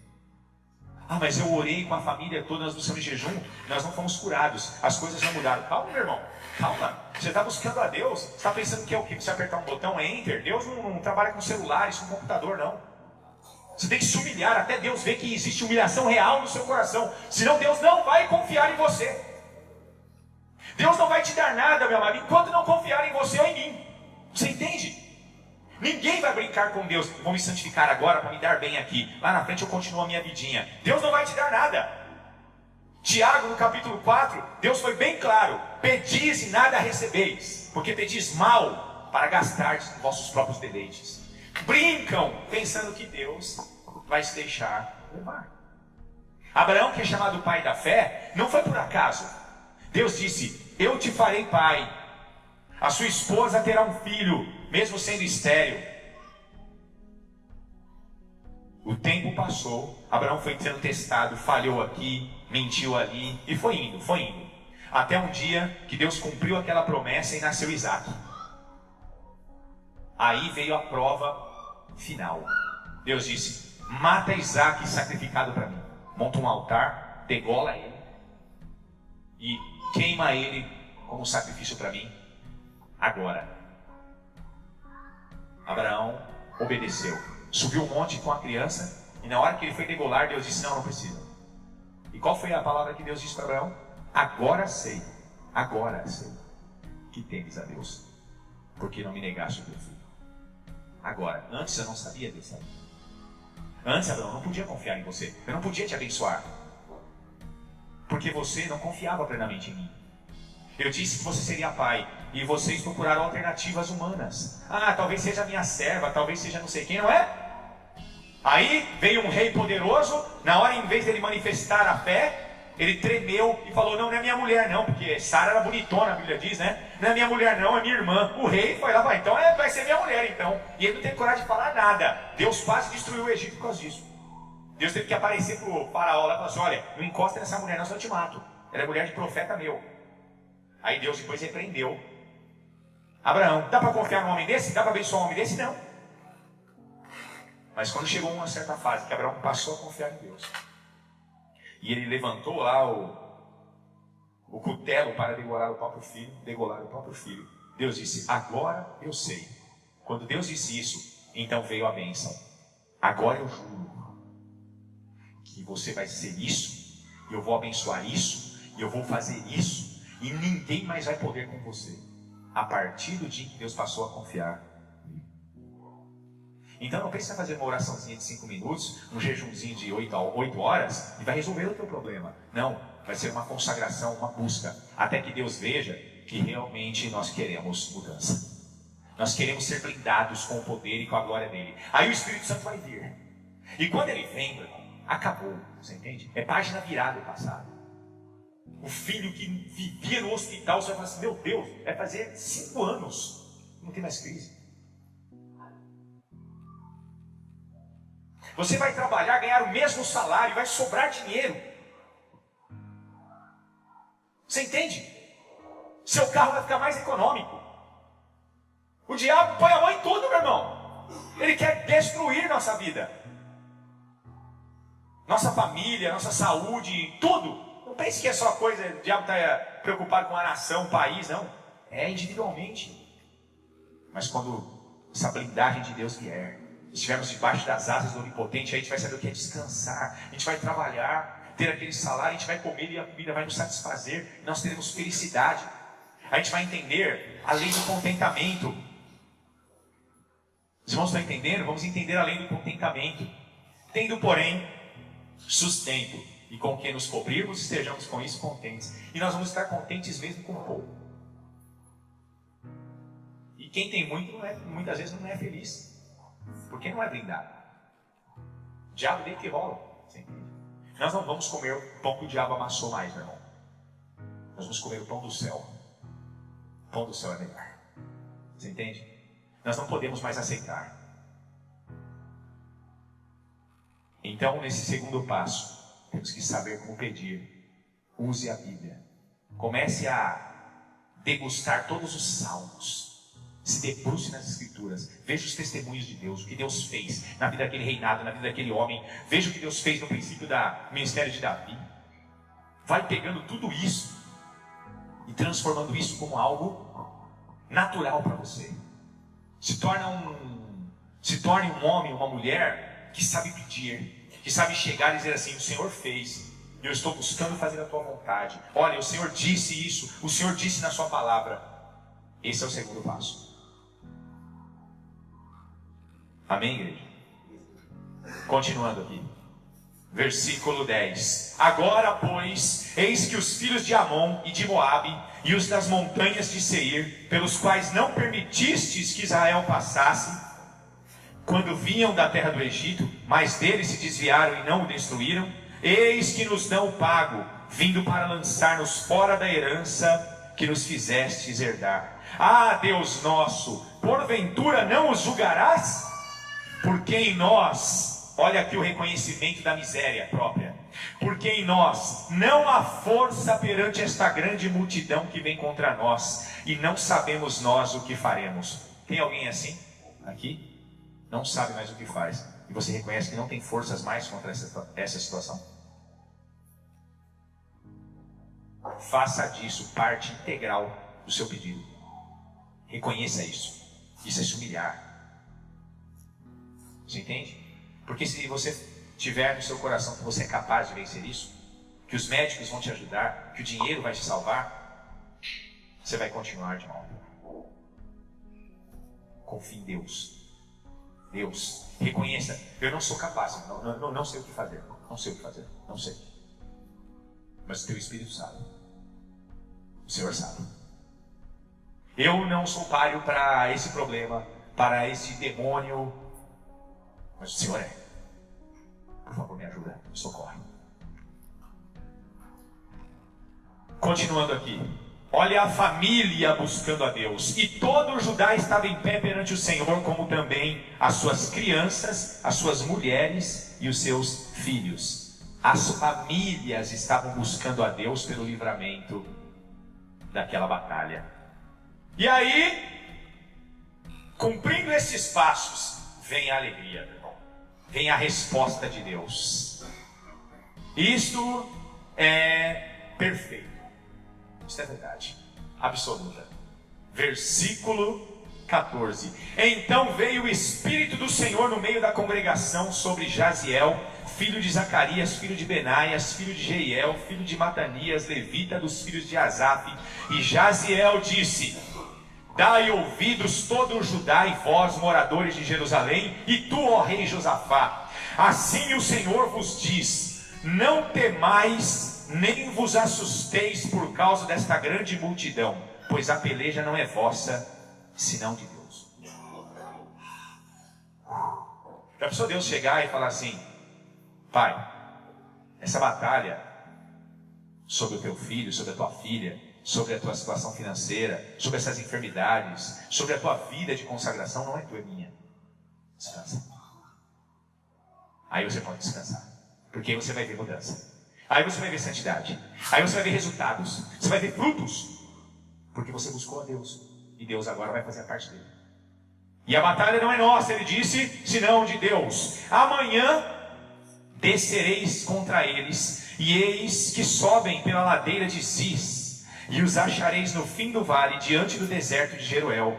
Nesta peleja não tereis de pelejar. Parai, estai em pé e vede a salvação do Senhor para convosco, ó Judá e Jerusalém. Não temais, nem vos assusteis. Amanhã saí-lhes ao encontro, porque o Senhor será convosco. Deus ainda disse: você vai ver com os teus olhos a minha salvação. Não vai ficar aí escondidinho debaixo da cama, não. Vocês vão de encontro ao inimigo. Veja, nós nos sujeitamos a Deus e oferecemos resistência, mas com armas espirituais. Amém? Não vamos ter que dar soco, nem precisar de ter alguma habilidade de artes marciais. Nós só precisamos estar ali prostrados, nos consagrando e pedindo da forma correta. E então virá a resposta do Senhor, e Ele vai dizer: vocês vão ver com os seus olhos. Não precisa ter medo, não. Ele vai trazer revelação de onde o diabo está trabalhando, porque Deus falou: eles estão vindo pelo vale tal, pelos locais tal. Quer dizer, eles estavam traçando uma estratégia para invadir Israel, e Deus revelou o caminho. Deus revelou aonde estava o mal. Deus revelou aonde estava o problema financeiro. Deus revelou onde vai estar o problema que o diabo está tentando implantar. Você entende na nossa vida? Ele revela para os seus. Por isso que nós vencemos as batalhas, porque nós estamos incluídos dentro disso. Quando nós confiamos em Deus, nós vencemos. Quando nós confiamos em nós mesmos, nós perdemos. Quem já leu o livro de Josué aqui? Josué não perdia uma batalha, até um dia que eles falaram assim: ó, aquele povinho lá, os espias voltaram. Josué, meia dúzia, não precisa de... põe os soldados para descansar, nós mesmos vamos lá e vencemos a batalha. Josué, tudo bem, foram derrotados. Aí Josué falou: Senhor, tu prometeste isso e aquilo. Ele orava, Josué sabia orar, né? Tu falaste isso e nós perdemos. Deus disse: vocês perderam porque vocês estão em pecado. Vocês não confiaram em mim. Vocês não me procuraram. Vocês não pediram para mim. Vocês foram lá por conta própria. E sabe o que aconteceu? Caíram na tentação do inimigo. Roubaram coisas amaldiçoadas. Por isso vocês estão derrotados. Você viu? Quando não confiaram, perderam. Quando confiavam, venceram.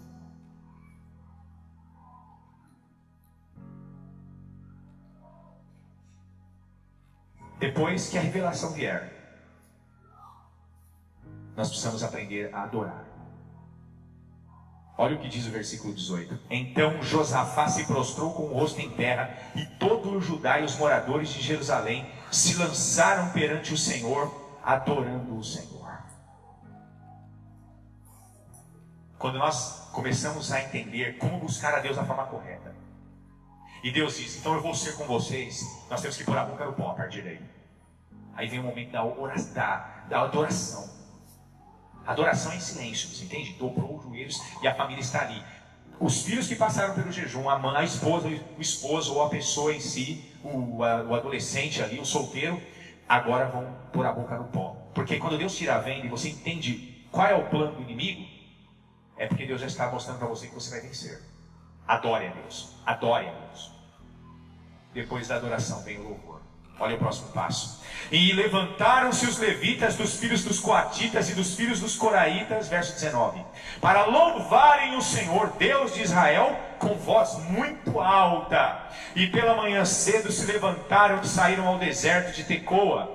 E saindo eles, pôs-se em pé Josafá e disse: ouvi-me, ó Judá, e vós moradores de Jerusalém, crede no Senhor vosso Deus, e estareis seguros. Segurança, credes no Senhor e Ele vai blindar vocês. Vocês vão estar protegidos, vão estar em segurança. A psicologia não pode fazer nada, me desculpe. Ela não pode blindar a sua mente, nem a mente dos seus filhos. A medicina, ela não pode blindar a nossa saúde. Nossas estratégias ou conhecimento financeiro não pode blindar nossa vida financeira. Mas Deus pode. Todas as áreas da nossa vida. E aí vem o louvor. O louvor e a palavra de Deus. Crede nos seus profetas e prosperareis. Os profetas aqui são aqueles que anunciam o Evangelho. Ouça a palavra, não perca cultos, se esforce para honrar ao Senhor. Você honra a Deus quando você luta para não perder nada que vem da parte dele revelada, você entende? Se você confiar em Deus, você vai estar seguro. E se você crer na palavra que os profetas de Deus pregam, você vai prosperar, ou vai avançar, ou vai vencer. Isso é a revelação de Deus. E aconselhou-se com o povo e ordenou cantores para o Senhor que louvassem a majestade santa, saindo diante dos armados e dizendo: louvai ao Senhor, porque a sua benignidade dura para sempre. Os soldados ali, o inimigo terrível, e eles foram louvando contra eles. Ah, meu irmão. Quando o diabo vê que nós chegamos nesse nível, de quando ele vier atacar, nós estamos louvando a Deus, acabou. Você entendeu? É derrota para o diabo. Não tem mais o que ele fazer. Porque ele vai entender, compreender que nós entendemos e Deus é conosco agora. E ao tempo em que começaram com júbilo e louvor, o Senhor pôs emboscadas contra os filhos de Amon e de Moabe e os das montanhas de Seir, que vieram contra Judá e foram desbaratados. Porque os filhos de Amon e de Moabe se levantaram contra os moradores das montanhas de Seir para os destruir e exterminar. E acabando eles com os moradores de Seir, ajudaram uns aos outros a destruir-se, começaram a se matar. Entretanto, chegou Judá a atalaia do deserto, e olharam para a multidão, e eis que eram corpos mortos que jaziam em terra, e nenhum escapou. E vieram Josafá e o seu povo para saquear os despojos, e acharam neles fazenda e cadáveres em abundância, como também objetos preciosos, e tomaram para si tanto que não podiam levar mais. 3 dias saquearam despojo, porque era muito. Deus matou todos os soldados que vinham contra Israel. Destruiu todos os exércitos. Israel levou 3 dias para saquear depois, no meio dos mortos, o que eles tinham de coisas preciosas. Já pensou? 3 dias de tanta coisa. E ao 4º dia, versículo 26, se ajuntaram no vale de Beraca, porque ali louvaram o Senhor. Por isso chamaram aquele lugar de vale de Beracá, né? Ou Beraca, até o dia de hoje. Então voltaram todos os homens de Judá e de Jerusalém, e Josafá à frente deles, para irem a Jerusalém com alegria, porque o Senhor os alegrara acerca dos seus inimigos. É isso que você quer para a sua vida, meu irmão? Sua família? Começar a louvar a Deus, ter motivos todos os dias para louvá-lo. Porque quando Deus começa a se manifestar, porque nós estamos fazendo a coisa certa, meu irmão, não, é inevitável os louvores sinceros e espontâneos dos nossos corações. E Deus também ama isso, porque Ele quer se manifestar, Ele quer abençoar, mas nós precisamos fazer a nossa parte de forma correta, você entende? E depois o louvor surge de nós continuamente, e Deus se alegra, e Deus continua abençoando. E olha o que aconteceu: e foram a Jerusalém com alaúdes e com harpas e com trombetas para a casa do Senhor. E veio o temor de Deus sobre todos os reinos daquelas terras, ouvindo eles que o Senhor havia pelejado contra os inimigos de Israel. E o reino de Josafá ficou quieto, e o seu Deus lhe deu repouso em redor. Em outras palavras, Deus blindou o reino de Israel e de Judá na época de Josafá. Houve paz. Você sabe que Deus tem isso para você, você sabe. Há algo em você que grita lá dentro que Deus é capaz, mas mesmo assim você está sendo derrotado. é porque você está fazendo tudo errado. Deus não erra, Deus não falha, a palavra de Deus não mente. O grande problema está em nós. Será que nós vamos ouvir isso daqui e vamos sair? Mais uma mensagem, que legalzinho uma mensagem.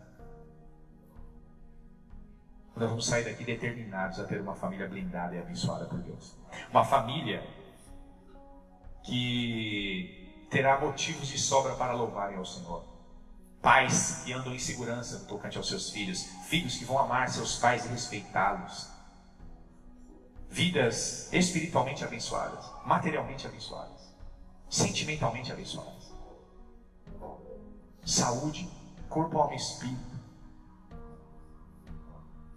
Deus tem isso para nós.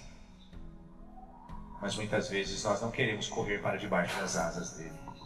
Ele está aqui, eu estou chamando vocês. Vocês dizem não. Vocês não querem. Vocês fogem, vocês não acreditam. Não têm fé.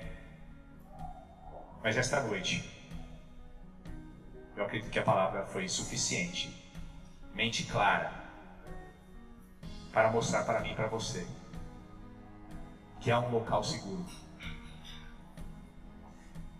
que as asas, o esconderijo do Altíssimo é real, ele existe. É o local onde Deus está. É o local onde as ondas dos mares não vão mais nos atingir. Aonde a praga não vai mais nos alcançar. Você entende? É o local onde nós vamos glorificar a Deus. Nós vamos amá-lo ainda mais. Porque Ele vai se manifestar. E nós vamos senti-lo, vamos experimentá-lo. E vamos ver a bênção dEle em nós. E como eu disse, até com pouco nós seremos felizes. Seremos abençoados. E se tivermos muito, seremos abençoadores. E Deus vai olhar lá de cima e vai ficar esperando a próxima oração para lhe responder. Deus vai estar lá em cima esperando o próximo pedido de socorro para Ele socorrer. E isso, meu irmão, vai se perpetuar. E eu encerro com Êxodo capítulo 20, a partir do versículo 4. Nos mandamentos do Senhor, quando Ele disse, Ele revelou tudo ali para nós, que nós dissemos hoje aqui, ou que nós ouvimos aqui hoje. Eu amaldiçoo até a 4ª geração daqueles que me aborrecem. Veja, não é vontade dele amaldiçoar. Então Ele colocou até a 4ª geração. Quer dizer, pai, filho, neto e bisneto. Nós vemos isso acontecendo em muitas famílias, né? Os filhos seguem o pai parecido com o avô, o filho parecido com o pai, o neto parecido com... Não é?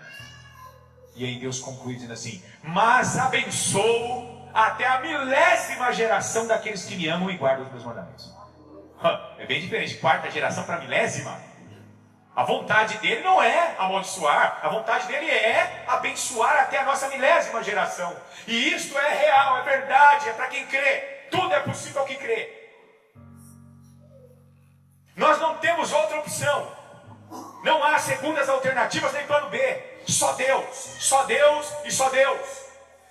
Até a 1000ª geração. É você estar no leito da morte, não mais preocupado como seus filhos vão se virar na vida. Mas você chamá-los para dizer, eu vou te abençoar. Continua seguindo o Deus do teu pai e as bênçãos vão continuar sobre as suas vidas. E quando eles também chegarem no momento deles, nossos netos serão abençoados. E nossos netos, e os bisnetos, e os tataranetos, e assim, eles serão abençoados. Sabe por quê? Porque Deus é fiel. Abraão morreu, Isaac morreu, Jacó morreu, mas Israel ainda está de pé porque Deus é fiel. Porque Deus prometeu para Abraão, e ele jurou por ele mesmo, que não havia nada maior do que ele. Deus procurou no universo e falou, olha, não tem nada maior do que eu, então eu juro por mim mesmo, que eu vou ser fiel ao que eu estou dizendo para você. E Ele é fiel à palavra dele, e é a mesma palavra que nós temos. Nós temos de crer. Ou então, desistamos de uma vez. Por quê, meu irmão? O que nós estamos fazendo aqui?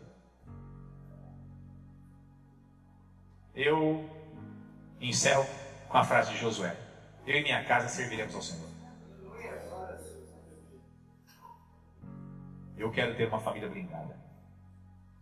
E se isso é uma questão de construir essa realidade, eu a construirei.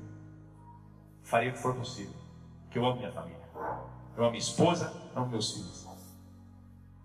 Eu quero que essa bênção, essa verdade, se perpetue nas minhas gerações futuras. Se houver ainda gerações futuras. Mas se não houver, eu quero partir desse mundo certo de que eu servi a Deus e que eu conheci o meu Deus aqui nessa terra. E que meus filhos também conheceram o meu Deus aqui nessa terra. Que será o Deus deles. E isso é para você também. Toma posse, meu irmão, dessa palavra. Blinde a sua vida. Blinde a sua família. Tudo é possível ao que crer. Vamos colocar de pé e agradecer ao Senhor.